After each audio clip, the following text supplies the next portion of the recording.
So, you're considering starting a business in the UK. How exciting! If you're a non resident from India, you might be wondering where to start. The journey begins with understanding the essentials, like securing the right visa and selecting the most suitable business structure.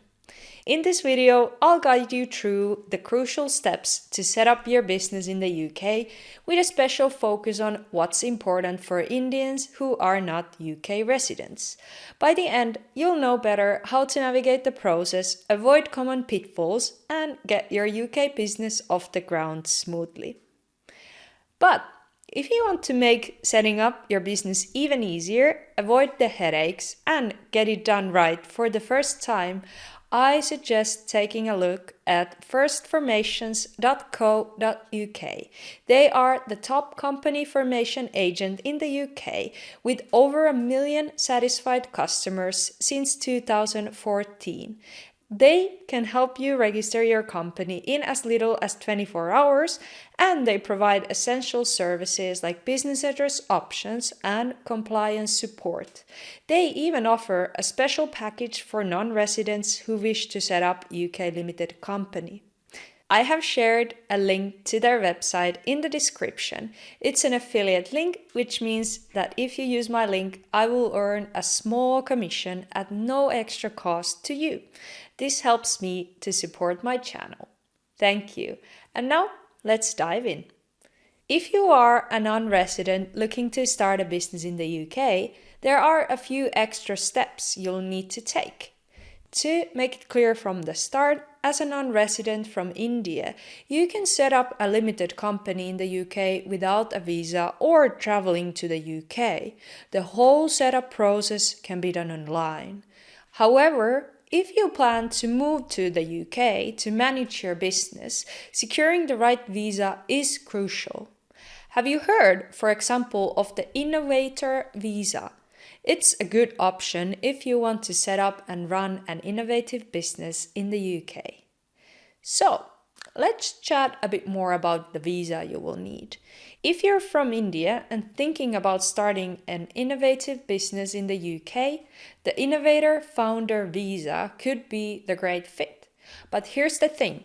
Before you even apply this visa, your business idea needs to be endorsed by an approved body. Your idea needs to be fresh, innovative, and scalable, something that really stands out and has room to grow. Once you've got that endorsement, you're all set to apply for the visa, which will give you up to 3 years in the UK. During the time, you'll need to check in with your endorsing body to show that your business is on the track. And if everything's going well, you can extend your visa and maybe even apply for permanent residency after 3 years. Now, if the Innovator Founder visa doesn't seem like the right fit, don't worry, there are other options, like the Global Talent Visa, High Potential Individual Visa, or UK Expansion Worker Visa. And furthermore, if one of your grandparents was born in the UK, you may be able to live and work in the UK with a UK Ancestry Visa. The UK also offers a visa especially targeted for young Indians. The visa is called India Young Professionals Scheme Visa, and it allows Indian citizens aged 18 to 30 to live and work in the UK for up to 2 years. To apply, you must first be selected through a ballot after confirming your eligibility. Eligibility requirements include being an Indian citizen aged 18 to 30, holding an eligible qualification, and having £2,530 in savings. With India Young Professionals Scheme Visa, you can be self-employed or set up a company. As long as your premises are rented, your equipment is not worth more than £5,000, and you do not have any employees. If you intend to visit UK only for business purposes, you can apply for a standard visitor visa. Alright, we've covered many visas here, and each has its own requirements. So, it's important to pick the right one for you. You'll also need to prove your English skills and make sure you have enough funds to support yourself. It might sound like a lot, but with the right preparation, you'll be able to handle these steps smoothly. Now that we've clarified the visa topic, let's dive into the details of limited company setup. Step number 1. Is setting up a limited company the right move? Starting your own business is thrilling, but before diving into the world of limited companies, it's crucial to ask, is this the best structure for your business? A limited company offers benefits like limited liability and tax efficiencies, but it's not the only path. Have you considered more simpler options like becoming a sole trader? This route means fewer formalities, but also greater personal financial risk. If you're planning to partner with someone, a partnership might also be an ideal option. You share responsibilities and profits. For foreigners, it's important to understand that each structure has different implications for taxes, liability, and compliance. If you're thinking about seeking investments, a limited company might be more appealing to investors, but it also requires more stringent record keeping and reporting. Have you thought about your long-term goals and how much control you want over the company? These are key questions that could influence your decision, and as a non-resident, consider how each structure aligns with your visa type and business goals in the UK. Before you start filling out forms, it's a good idea to seek professional advice to ensure you're making the best choice for your situation. If you've decided that a limited company is the ideal structure for your business, let's proceed to the next step in establishing your company. Step number 2, picking the perfect name for your company. Choosing a name can be one of the most exciting parts of starting a business, but it's more than just picking something catchy. Your name needs to be unique in the UK, so it's essential to check that it's not already in use. Have you thought about what your name says about your brand? It should be reflective of your business, but also comply with UK regulations. For example, your company name usually must end with Limited or Ltd. It's also important to ensure that your name doesn't resemble another company's name too closely, as this could lead to legal issues later on. Have you checked the company's house register to see if your desired name is available? Certain words in your company name might require special permission, especially if they suggest a connection to the government or certain professional bodies. Picking a name might seem simple, but it's a key step that will shape your brand's identity in the UK market. Step 3. Choosing directors and a company secretary. Who's going to run your company? This is a vital question, as your company must have at least one director. The director is responsible for ensuring that the company is run legally and efficiently. Have you thought about who will take on this role?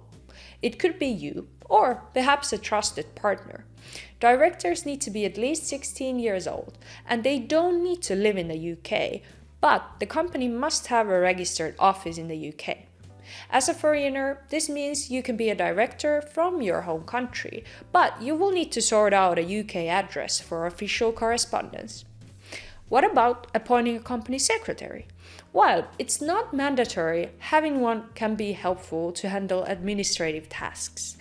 The secretary can be one of the directors, but they can't be the company's auditor or someone who's bankrupt. Even if you appoint a secretary, remember that the directors are ultimately responsible for company's actions. As a non-resident, make sure you're aware of the legal responsibilities you're taking on and consider seeking advice if you are unsure about any part of this process. Step 4. Deciding on shareholders and people with significant control. Now, let's talk about ownership. Who will hold the shares in your company? If it's just you, then you'll have 100% control, which is straightforward. But if you're bringing in partners or investors, you need to decide how to divide the shares. How much control are you willing to share? Remember, shareholders have a say in key business decisions, so their stake in the company matters. Have you thought about how many shares to issue and what price? You don't need to set a high price. Some businesses start with shares valued just £1. For non-residents, it's essential to understand that anyone holding more than 25% of the shares will be classified as a person with significant control. This is an important designation that needs to be documented in your company's BSC register. Keeping clear and accurate records of shareholders and their stakes is crucial, as this information must be kept up to date and reported to Companies House. Make sure you're fully informed about the implications of shareholding and control in the UK to avoid any surprises later on. Step number 5. Preparing the essential legal documents. You're getting closer to officially setting up your business, but first, you need to sort out some crucial legal documents. These include the Memorandum of Association and Articles of Association.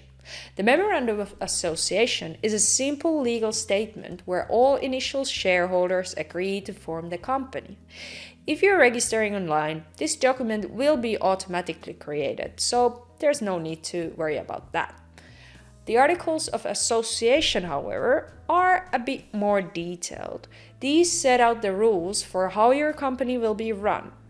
You can use a standard model articles provided by the government, or if you prefer, you can create your own to better suit your business needs.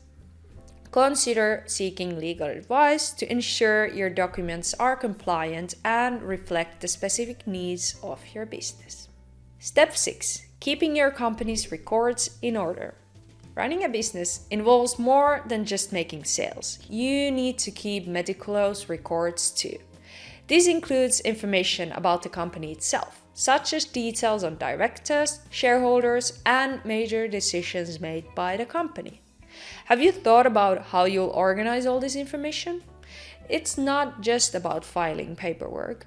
You need to maintain accurate financial records too. This means tracking every penny that comes in and goes out, from sales and purchases to any assets your company owns. Why is this so crucial?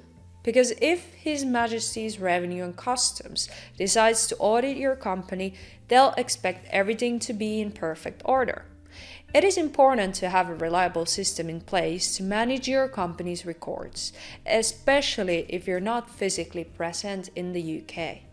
If you don't keep proper records, you could be facing fines or even be disqualified as director. Remember to keep these records for at least 6 years, in special cases even longer. So whether you're managing everything yourself or hiring an accountant, make sure your record keeping is top-notch from day one. Step 7. Registering your company. Finally, it's time to make your business official by registering with Companies House. This step confirms your business as a legal entity in the UK. Have you decided where your registered office will be? It needs to be a physical address in the UK, and it will be publicly available, so choose carefully. If you're concerned about privacy, you can use an accountant or solicitor's address, but be sure to get their permission first. Another important detail is selecting a standard industrial classification code, which describes your business activities. If you're unsure, there's a list to help you pick the right code. Once everything is submitted, you'll receive a certificate of incorporation. This is your proof that your company legally exists. Remember that registering a company in the UK also means registering for corporation tax with HMRC. So you'll need to stay on top of these obligations to avoid penalties. Congratulations! Now you're the proud owner of a UK limited company.